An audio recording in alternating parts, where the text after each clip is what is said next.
Assalamualaikum warahmatullahi wabarakatuh. Saya Isti Wulandari dari program Asisten Perawat dan Farmasi. Kali ini saya akan mereview tentang asuhan keperawatan pada lansia. Pengertian, asuhan keperawatan pada lansia adalah pemberian bantuan, bimbingan, pengawasan, perlindungan, dan pertolongan pada lansia secara individu maupun kelompok, seperti di rumah atau lingkungan keluarga, panti wilda maupun puskesmas yang diberikan oleh perawat.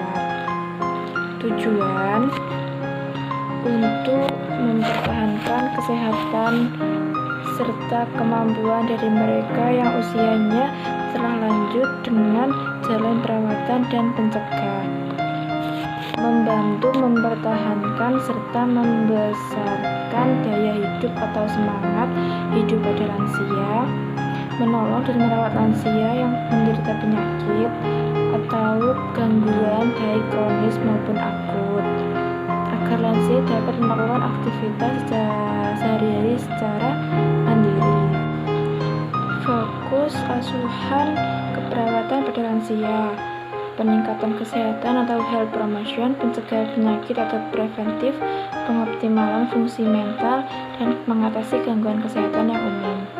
Hal-hal yang perlu diperhatikan oleh lansia: perilaku yang kurang baik, kurang berserah diri, pemarah, merasa tidak puas, murung dan putus asa, sering menyendiri, kurang melakukan aktivitas fisik atau olahraga, makan tidak teratur dan kurang tidur, kebiasaan merokok dan minum minuman yang keras. Perilaku yang baik mendekatkan diri kepada Tuhan Yang Maha Esa, menerima keadaan, sabar, optimis, serta meningkatkan rasa percaya diri dengan melakukan kegiatan yang sesuai, serta banyak minum, berhenti merokok dan meminum minuman keras, minumlah obat sesuai anjuran dokter atau petugas kesehatan, mengembangkan hobi sesuai kemampuan, tetap bergairah dan memelihara kehidupan seks, memeriksakan kesehatan secara teratur. Peran keluarga dalam keperawatan lansia: 1. Menjaga dan merawat kondisi fisik anggota keluarga yang lanjut usia, tetap dalam keadaan optimal atau produktif. 2. Mempertahankan dan meningkatkan status mental pada lansia, mengantisipasi adanya perubahan sosial dan ekonomi pada lansia, memotivasi atau memfasilitasi lansia untuk memenuhi kebutuhan spiritual. Dengan demikian dapat meningkatkan letak ketakwaan lansia kepada Tuhan Yang Maha Esa. Jenis asuhan keperawatan dasar pada lansia: untuk lanjut usia yang masih aktif, yaitu dengan memberikan dukungan personal hygiene, kebersihan diri termasuk kepala, rambut, badan, kuku, mata, serta telinga, kebersihan lingkungan, tempat tidur, dan pola makan yang sesuai, misalnya porsi kecil, bergizi, bervariasi, dan mudah dicerna, dan kebugaran jasmani. Untuk lanjut usia yang mengalami pasif, yang tergantung pada orang lain, hal yang harus diperhatikan dalam memberikan pelayanan dasarnya sama dengan yang aktif, dengan bantuan penuh dari anggota keluarga atau perawat, khususnya bagi yang lumpuh, perlu dicegah agar tidak terjadi dekubitus atau lecet. Teknik umum berkomunikasi dengan karakteristik lansia berdasarkan usianya.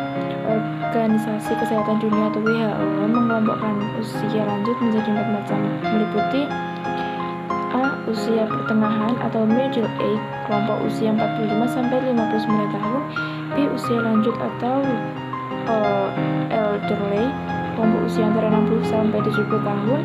Usia lanjut usia atau old, kelompok usia antara 75 sampai 90 tahun.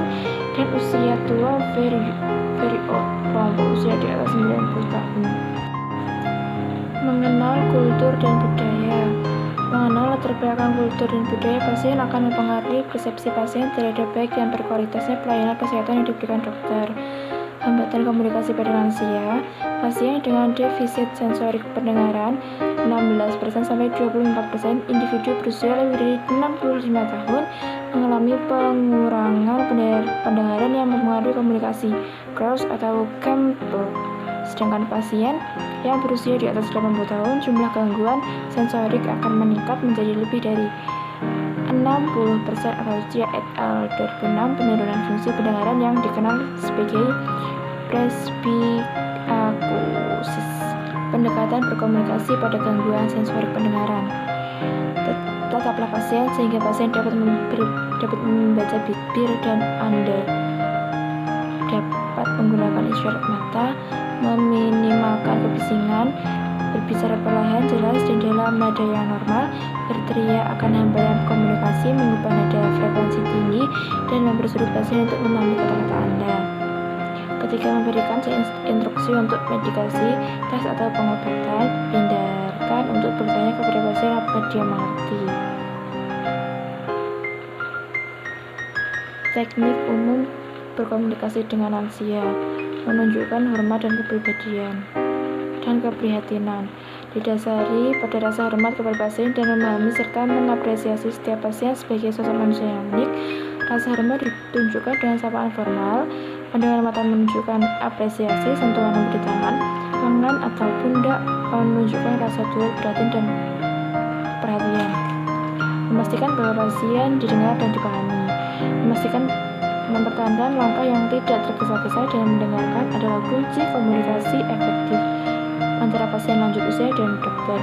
Membiarkan pasien lanjut usia untuk berbicara beberapa menit tentang masalahnya tanpa interupsi akan memberikan lebih banyak informasi.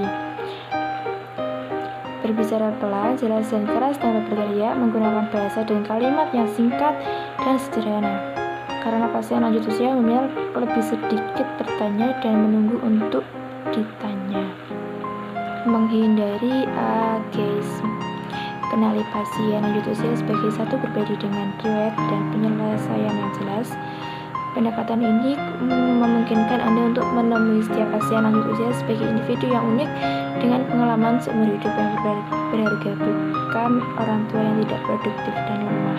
Pasien dengan demensia. Demensia memiliki efek yang merugikan pada penerima dan ekspresi komunikasi pasien.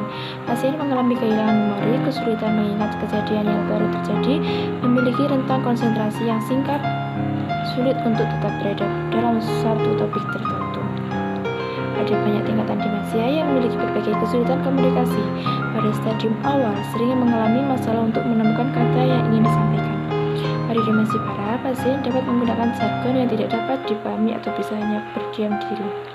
Harus diingat bahwa pasien demensi kehilangan kemampuannya untuk berkomunikasi, bukan kehilangan kepandaiannya. Mereka adalah orang dewasa yang hidup produktif dan layak mendapatkan penghormatan. Pasien demensia juga sangat sensitif terhadap emosi orang lain. Pada umumnya, pasien tersebut lebih merespon pada bagaimana cara seseorang berbicara kepada mereka daripada apa yang sebetulnya dikatakan. Proses keperawatan lansia. 1. Pengajian, 2. Diagnosa keperawatan, 3. Prioritas masalah, 4. Tujuan perawatan, 5. Intervensi, dan 6. Implikasi evaluasi. Sekian yang dapat saya sampaikan. Jika ada kurang lebihnya saya mohon maaf. Wassalamualaikum warahmatullahi wabarakatuh.